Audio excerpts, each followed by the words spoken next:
On football fields everywhere, the beloved game known for its grit could double as a mirror. Football is the only game where every player needs every teammate on every play just to survive. But you overcame adversity.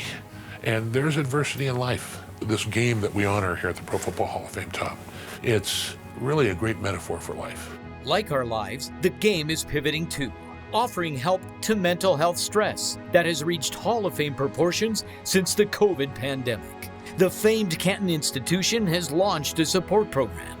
David Baker is the recently retired Hall president. The behavioral health program. Yeah. Is it resonating more because of the timing of what's happening? Yeah, I think we've got a lot of people out there who are angry. You know, sometimes that comes from a place of fear and uncertainty. This is a difficult time. Behavioral health is an issue that crosses all boundaries of race, of religion, of politics, of demographics. The stresses can get to us. So yeah, we think it's something to focus on. We can get through this, and there's things that we can do and people we can go to see to get help. Is there hope that it will diffuse the potential shaming and stigma that comes with it? Yeah, I think it is. I mean, again, football players are big, they're strong, they're tough. They're also mentally tough. And I think that there is sometimes a stigma of saying, hey, I need help. This is tough, this is pressure. If I ask for help, am I weak? Well, it's no different when you start a new job or you lose your job. We all have it. It's all a challenge. Kelly Holcomb was an NFL quarterback for 13 years. He's now a high school football coach in Murfreesboro, Tennessee. He's also one of the Hall's behavioral health advocates, bringing practical help to his players. With the pandemic, how have you found the student athlete coping with the changes?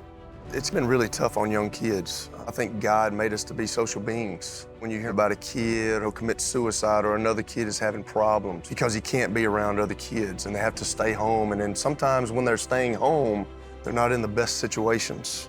I mean, we've got bread and peanut butter in here for kids that don't get to eat. I think it's put a huge strain not only on our country, but on families. Do you have to walk the line of balance between pushing them to get mentally tough and allowing them room to process these pandemic adjustments? That's a great question, because this is a mentally tough game. That's just the way it is. Yelling and stuff nowadays don't work with these kids, and with this stuff that's happened with the pandemic, it's just kind of reinforced that. But you've kind of got to walk a fine line between going too far and not enough, and it has been a challenge, yes. Do you measure the similarities between the game of football and everyday life experiences just to get to the next play, just to get through the next day?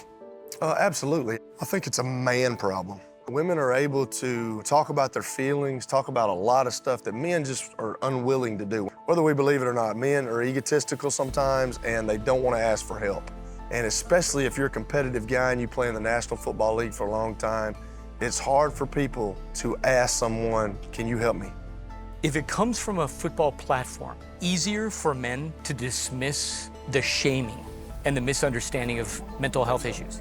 Because this is such a sport of camaraderie with each other. I think guys are willing to do that more now, not only in football, but in society.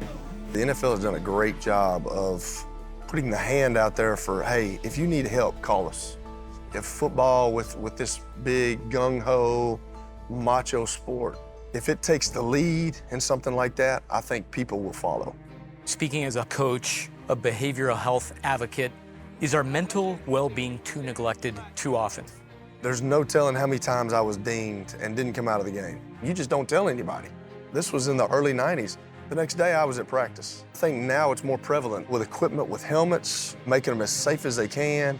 I think it's more of a big deal now for guys to say, hey, you know, is this worth it for me? But as a former professional athlete, once you're on that field, you do not want to not play. How does your Christ following sustain your mental well-being? That's a good question, Tom. I think you have to be Christ-centered because that's the only way to make sense of any of this, especially with what's going on right now in our world. I mean, it's tough. Everything that Jesus Christ did on this earth when he came here, it all encompasses love. When you talk to some people, I think that will create a change. That's really why I got into coaching. And that's really what we're put on this earth to do, is make disciples. Are you gonna get off the sideline and get in the game? You're not alone, and it's not forever. we can all get through this. Sometimes it's your faith, that time in the morning of trying to get centered in God's Word. Sometimes it's the fellowship of friends and family who believe in you.